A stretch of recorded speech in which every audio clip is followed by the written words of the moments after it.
New developments right now in the arrest of a man charged in the deadly shooting of a pregnant woman and her unborn son. He will be making his first court appearance in less than an hour. He faces a long list of charges when he arrives at magistrate court. And Channel 2's Tom Regan is live right now from the courthouse in DeKalb County. And Tom, deputies arrested the man last night. That's right, Fred. DeKalb County deputies, along with the U.S. Marshal's Office, made that arrest at a home in Riverdale last night. They tracked down the suspect, 26-year-old Devin Anthony, and took him into custody. No word on how he was connected to people in that house. Anthony is accused of shooting and killing 23-year-old Shakiya Pridgen and her unborn daughter. Police say he fired multiple shots through her bedroom window at her Decatur apartment as she slept next to her two young children. They were uninjured. The victim's mother says the suspect is an ex-boyfriend of her daughter and the father of her now deceased unborn child. She had a whole life to live ahead of her. She was raising her children. She just moved into her first apartment by herself. She wanted to get married, settle down. She was going to church every day. She was doing everything a mother was supposed to do. We're a strong family, and we're going to take care of her children and keep her name alive and seek justice for her.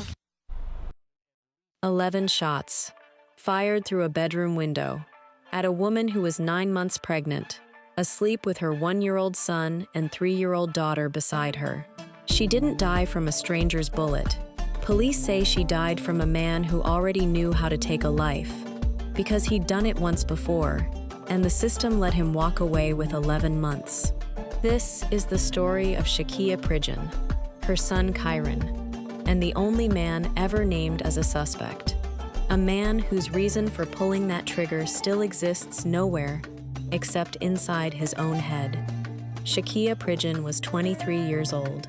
She grew up in Charlotte, North Carolina, attended Yorkchester Middle School, and went to church in Gastonia, the kind of upbringing her family describes as close-knit and faith-centered. She was a loving, sweet, caring person with a good heart, and somebody took the life of her. By the time of her death, Shakiya had moved to DeKalb County, just outside Atlanta, to build a life of her own. She'd just moved into her first apartment, on her own, independent, working toward the future she wanted. She was already a mother of two, a 1-year-old son and a 3-year-old daughter, and 2 weeks from giving birth to a third child, a boy the family had already agreed to name Kyren. Just days before she died, her family threw her a baby shower. They let her children help pick the name from a jar of options. Kyren won. Her mother, Verdina Scott, has said publicly that Shakiya was the one everyone leaned on, the one who'd give you her last, who checked in on other people's kids without being asked. She was, in her mother's words, doing everything a mother is supposed to do. Our guardian angel. It's unbelievable at this point that someone just snatched her life away. I feel like nobody could compare to the love that she gave me. Like nobody. I could depend on her for anything I needed for my kids. You know, if something was to happen to me, I always wanted Shakiya to be the one to look after them. Monty loved her mama. She'll be at my house. Yes. She go get her little book bag and say, I'm finna go to my mama. Time to go. If this story is affecting you the way it's affecting us, hit subscribe now, because what happened next is going to make you angry. And I want you here for the part where we hold the system accountable, not just the man who pulled the trigger. Investigators say that sometime between 4:40 and 4:45 in the morning, someone stood outside a first-floor bedroom window at the Woods at Peppertree Apartments in unincorporated Decatur and fired 11 shots, investigators say, through that one window. Yeah, George, more on that in a moment, but clearly this was a targeted shooting. Take a look at all the bullet holes in this bedroom window. We counted at least 10 shots. Police say the man under arrest fired a flurry of shots through this window early yesterday morning, striking this pregnant mom and her unborn child. They later died. Miraculously, 2 of her other children who were sleeping beside her weren't hurt. Not a spray and run. A sustained, deliberate volley into a room investigators believe the shooter knew, in advance, belonged to Shakiya. Inside, Shakiya was hit 3 times, once in the abdomen, twice in the shoulder. Beside her in that same bed, her 1-year-old son and 3-year-old daughter. Neither child was hit. Her mother, Verdina Scott, heard the shots from her own home. She ran to the apartment and began CPR on her daughter herself before police or paramedics arrived. Police arrived around 5:15 a.m. Shakiya was rushed to Grady Memorial Hospital.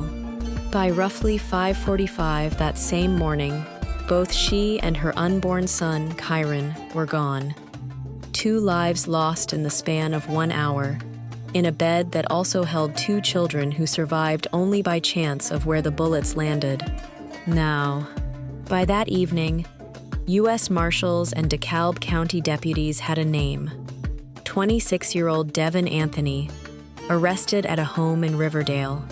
He was charged with malice murder, feticide, and aggravated assault with intent to murder. Shakiya's family has said Anthony was her ex-boyfriend and the father of Kyren. Police have said only that he was identified as the shooter.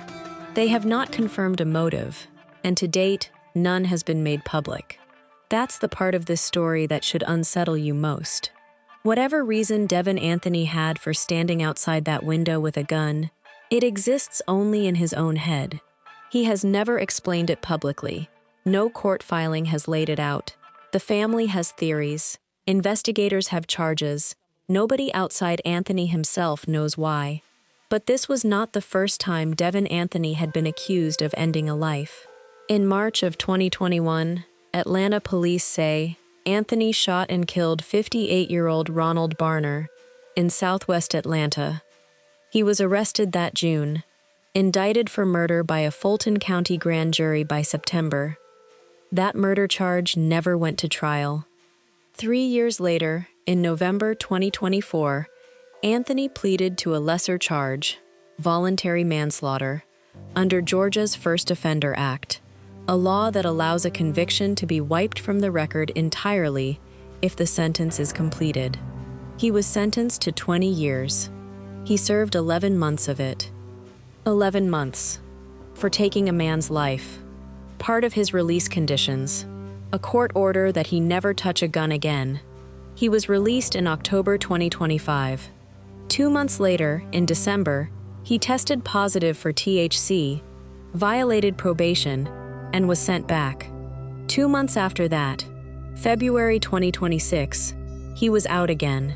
4 months after his second release, Shakiya Pridgen and her unborn son were dead.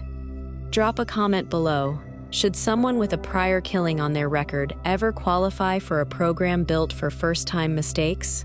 I'm reading every comment on this one, and if you want more cases where the system's second chances cost someone else their life, make sure you're subscribed, because this isn't the last one we're covering. 4 days after the shooting, dozens gathered at a vigil for Shakiya and Kyren. Family members took turns sharing memories. Someone set off fireworks, not in anger, but in celebration of a life.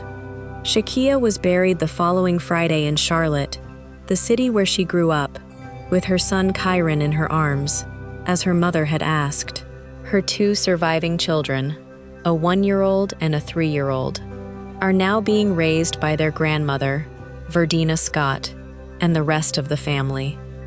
In the days after, the family says they learned about Georgia's First Offender Act for the first time, the same law that let Devin Anthony walk out of an 11-month sentence for taking a human life. At the vigil, they called for it to be reformed for anyone accused of a homicide. Legal experts point out the law was designed with a real purpose: to keep a single youthful mistake from following someone for life. But Georgia's own eligibility rules already exclude many violent felonies. The debate this family is raising isn't whether second chances should exist. It's whether a completed killing should ever have counted as one.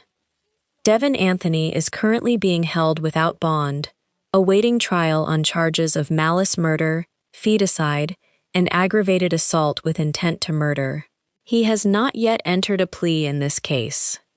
If you want Shakiya and Kyren's names remembered beyond this video, share it. That's genuinely the only way stories like this outlive the news cycle. And if there's a case you think deserves this kind of deep dive, drop it in the comments. I read every single one. Shakiya Pridgen wanted to get married, settle down, and raise her children in a home of her own. She was 2 weeks from meeting her son. The only person who knows why that didn't happen is the man awaiting trial for it. Rest well, Shakiya. Rest well, Kyren.